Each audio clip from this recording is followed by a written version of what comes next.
We continue now at the top of Daf Daled Amud Aleph from Meseches Bava Kamma. This is Bava Kamma Daf 4a. The Gemara is in the middle of explaining the Mishnah if you say that when the Mishnah says shor, it refers to Keren, and when the Mishnah says ma'ave, it refers to Shein. And so the continuation of the line in the Mishnah means as follows: V'lo roi hashein, she'ein kavanaso lahazik. Shein, where there's no intention to damage, is not similar karoi hakeren shekavanaso lahazik. It's not similar to Keren, which is kavanaso lahazik.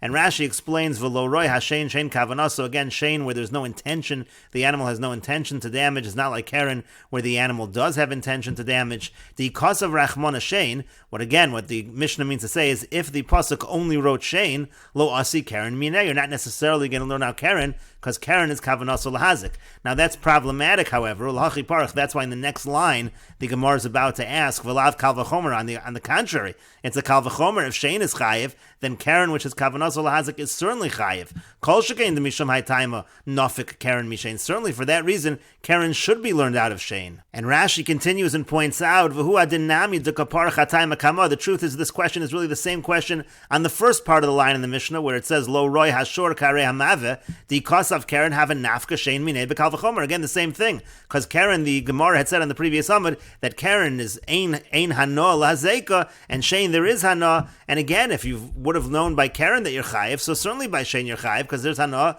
when it damages. Again, bekal v'chomer, you can learn out Shein from a kal v'chomer. Uma Keren Shein hana lahazeka chayiv, just like Keren, where there's no hana when it does damage is chayiv. Certainly Shein should be chayiv. Now you cannot answer the hachi mifresha milsa. Maybe you can say an answer as follows, explain it as follows: to Rav Yehuda lo roi hakeren she'in hana v'chulu v'kas of shein lo asi keren minei. Maybe it's just in the reverse. When it says lo roi hakeren she'in hana, what the Mishnah actually means is if we only wrote shein, we can't learn out keren. And the same the other way. V'lo roi hashein shein kavanas lahazik v'chulu v'kas of keren lo asi shein minei. Again, the same thing. That shein is not like keren because shein there's no kavana. And maybe what it means is if it only wrote Keren, you can't learn out Shein from there. V'lo tikshimidi, if you'd explain the Mishnah this way, it seems like there would be no question at all. But Rashi says, Hai lav milsi, that would not be a good answer. She'ein ze loshen hashas, because that wouldn't fit with the language of the Gemara. Elahu deboy lemigmar chavre minei naket bereisha, always the one that you're trying to learn from. So the first one is what you're going to say first, and then what you're going to learn out from the other one. Kerektani masnisin lo ze v'zeh sheyesh ben ruachayim kareo e she'ein bo ruachayim. Just like it says that the Mishnah goes on. It says these ones which are live animals are not like Eish,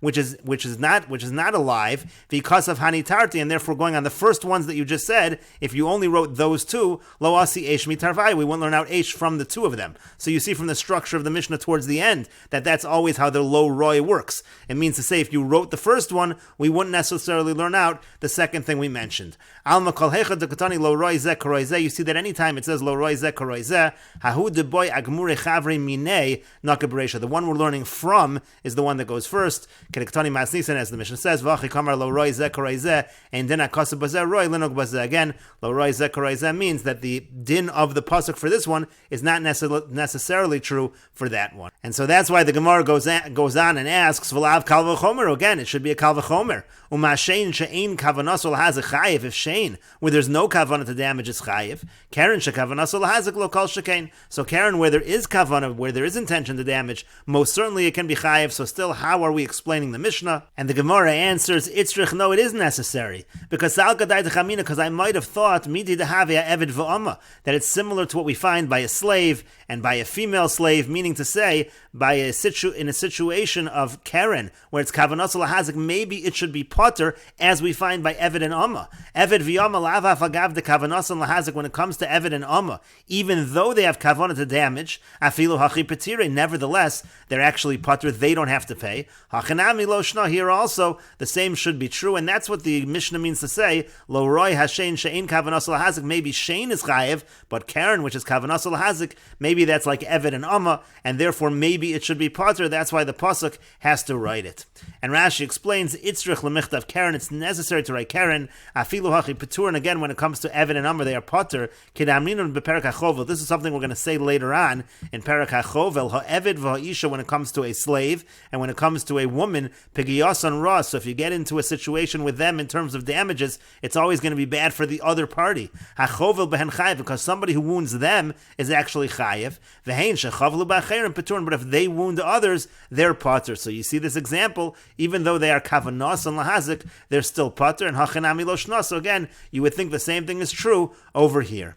And the Gemara continues, Amar Rav Ashi says, how could you possibly think to learn out from Evid and Amma? Atu Evid v'Yama lav taima rabba isbu, because when it comes to Evid and Amma, there's actually a great reason for this, that they are pater. It makes sense that they are pater. And Rashi explains, lav taima rabba isbu, there's a great reason, because if it would be otherwise, if we would say chayiv, so kol shoshi achisenu rabbo, any time that the Evid's master makes him angry, yelech v'yadlik edisha shel chaveru, he'll go and burn down the friend's, he'll burn down the friend's property, kedei l'chayiv es rabbo, just in order to obligate the master. So therefore we have to say that when the Evid and the Yama do damage, that it's pater. Again, as the Gemara says, lav taima rabba isbu shemiyak nitenu rabbo, there's a great reason, because again, maybe his master will get him angry, v'yelech v'yadlik edisha shel chaveru, and then he'll go ahead and he'll light on fire the pile of his friend. It could turn out that an Evid can make his master obligated to pay 100 money every single day. That can't be, and therefore you wouldn't learn anything necessarily out from Evid and Amma. And so the Gemara says, Ela parachachi, rather ask as follows. Lo roi ha-karen shekavanaso lahazik, do it the other way around. Karen, which is kavanaso lahazik, is not karoi ha-shein, it's not like shein kavanaso lahazik, where there's no intention to damage. And if you do it in this order, it makes sense. Meaning, if the Torah only wrote Karen, I might think only Karen is chayiv, because it's kavanaso lahazik, maybe shein is not. But lo roi ha-shein sheyesh hana lahazeko, and shein, where there's hana, where it gets benefit when it damages, that's not similar. Karoi ha-karen, shein hana lahazeko. That's not like Karen, where there is no benefit when it damages, and therefore, again, if it only wrote Shein, I would not necessarily learn out Karen. But the Gemara continues, V'regel my shaire, but according to this approach, so it turns out that shor refers to Karen, mave refers to Shein, so regel, why is regel being left out? That means it's not being listed in the Mishnah.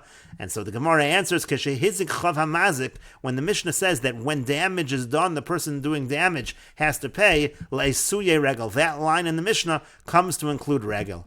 And the Gemara says, well, still, v'lisni behedya, but why not list it explicitly like you're listing the other ones? And so the Gemara says, Elamar Rava, rather Rava says a different explanation to the Mishnah, Tana shor l'raglo, when the Mishnah mentions shor, that actually is a regel, umave l'shino, and when the Mishnah mentions mave, that actually refers to shein. And the Gemara now explains, according to this view, v'hachi kamar, this is what the Mishnah means to say, lo roi ha-regel shehezeka motzei regel, which is a common kind of damage, that's not the same, karoi ha-shein she'ein hezeka motzei, that's not the same as shein, which is not a common damage. If it only wrote regel, you wouldn't necessarily know shein. Below roy hashein sheyesh hana lazeko, and shein where there's benefit when it does damage, that's not similar karoy haregel shein hana lazeko, like regel where there's no benefit when it does damage, and that's what the Mishnah would mean according to this approach of Rava. But the Gemara says, but still the Karen my shaire, why is Karen being left out according to this approach? And the Gemara answers again, kishehizachav hamazik, when the Mishnah says the line of kishehizachav hamazik la'asuye Karen, that comes to include Karen. Again the Gemara asks for listening behedj, but why not list it explicitly? And the Gemara answers to this, b'muadin mitchilasim kamairi. According to this approach, our Mishnah is only dealing with situations where it's a muad immediately. It's treated like a muad immediately. But when it comes to goring, as we've said, the first times that an animal gores, it's called a tam, only pays half of the damage, only pays chatzi nezek, then later it becomes a muad. That kind of a situation, lo kamairi, that the Mishnah is not dealing with. And the Gemara continues, Shmuel my time alomer karav. Now why doesn't Shmuel say like Rav? Again, Rav said earlier that mave refers to adam, it refers to damage that is done by man. Why doesn't Shmuel say like that? And the Gemara answers to that, Amar Loach, Shmuel will say to you, Isal kadaitach Adam, if you think that when it says Mav in the Mishnah it refers to Adam, Hakatani Seifa, but look what it says at the end. It says Shor Hamuad, V'Shor Hamazik, B'Rishus HaNizik V'Ha Adam. It talks about a Shor Hamuad, it talks about a Shor that damages in the Rishus of the Nizik, of the person who got damaged, and then it says V'Ha Adam in man, it already says man, and so therefore how could it be that Mav is referring to Adam? And the Gemara says, V'lisni Bereisha, but the Gemara says, okay, but even so, why not have Adam? Why not list it in the original first part of the Mishnah? And the Gemara says to that, very simply, B'nizkei mamon kamayri, according to Shmuel, our first Mishnah, that's talking about nizkei mamon, when a person's money damages, when his animal does damage, when his fire does damage, when his pit does damage, etc. B'nizkei gufo lo kamayri, but the Mishnah, the first part of the Mishnah, is not dealing with nizkei gufo when he does damage with his own body, and that's why it's only listed later on. And Rashi explains, shor hamazik b'rishos hanizik. Again, at the end, the Mishnah later on says a shor that damages in the property of the nizik, meaning shenichnas l'rishos hanizik. The case the Mishnah is dealing with later on is the shor enters the property of the nizik, v'nagach sham es shoro, and in the property of the nizik, it gores the axe of the nizik. V'afagav the Talmud, the chiddush over there is that even though the shor that is goring is a tam, meshalem nezek shalim, it still pays nezek shalim, it still pays the full amount.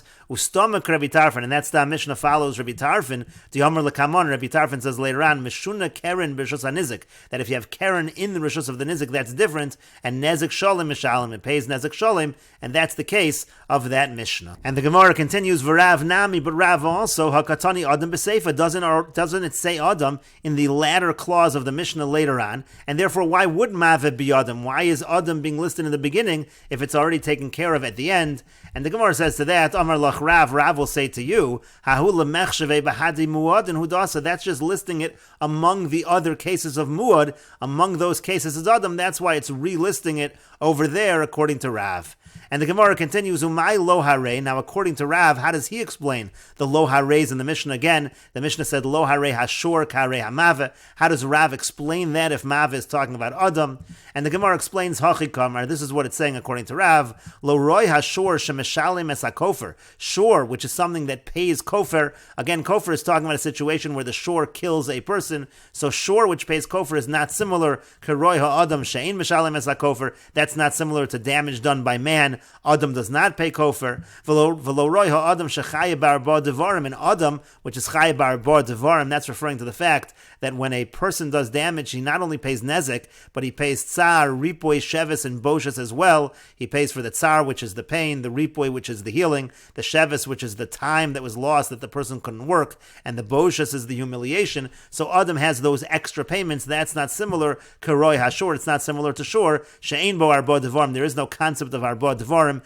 You're just paying nezek, you're just paying for damages when a shor does damage. And the Gemara continues, hatzad hashavish abehen, and what is the common denominator? Shedarkon lahazik. So we're understanding it means darkon lahazik, that it's the way of it to do damage. And the Gemara asks on that tzad hashava, v'chishor darko lahazik, but is shor, is that really considered to be, it's a normal thing that it does damage? The Gemara says, yeah, it could be b'muad. Let's say you're talking about a shor that's a muad, so it's already a muad, it's accustomed to doing damage. That's something that's darko lahazik. And the Gemara says, Umuah darko lahazik, is that really true? Is a muad darko lahazik? And the Gemara says, yes, kevan da'ayayid orchehu. Once it becomes a muad, that means that's the normal nature of this shor.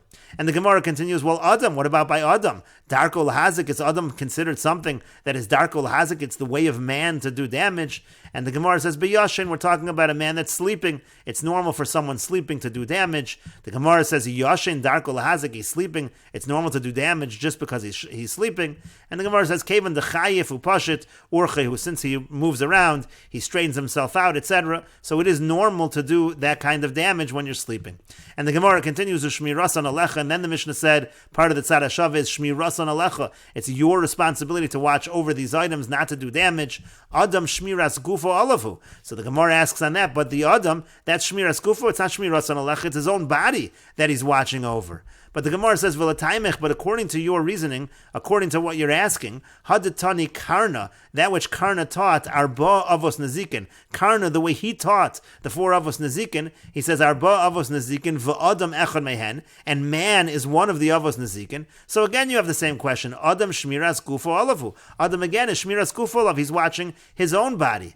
And so the Gemara says, Ella, rather you have to say, Kedamar le Rabbi Avo letana, like Rabbi Avo said to the Tana, Tani Adam Shmiras Kufu Olav. That's exactly how you should teach it. By a man, it's Shmiras Kufu Olav. He's responsible to take care of his own body. And Rashi explains, V'kaparech hatzad hashava. The Gemara then asks on the tzad hashava, L'Rav, this is a question specifically according to Rav, Do Amar Tana Shor v'chol mili de Shor, because again, Rav understands that the word Shor in the Mishnah means anything that has to do with an ox. That's Keren, that's Shane, and that's Regel. So Hechi Matzi Lemisni Bekeren Darko Lahazik. It doesn't make sense by Keren to say Darko Lahazik. That's only a question on Rav, who says that Shor includes keren. V'l'shmuel like al-mifrach. According to Shmuel, there's no kasha, because according to Shmuel, again, when we're talking about shore, it's regel, de regel vaday, darko leilach lahazik. Regel certainly is considered darko lahazik. The chayav upashat, then we said he contracts and he spreads out his limbs, as raglav, that's referring to his legs, and therefore a person could cause damage, that's normal. Or chehu l'shaber kalim shebetzad margalosov, it's normal for the person while he's sleeping to break kalim that are by his feet. The kaparach mai hayad the katani u'shmiras on alecha. Then the Gemara asks, well, if we're talking about man, what's shmiras on alecha? That sounds like the man is watching over something else, not himself. Lashon zeh eino shayach ela b'nizkei mamono. If you're using the language of shmiras on alecha, that sounds like we're talking about damage done by the person's property. And so the Gemara ultimately answered what it really means is Adam Shmiras Gufo Olav, and we will continue with this discussion in the next video on Daf Dalid Amud Beis.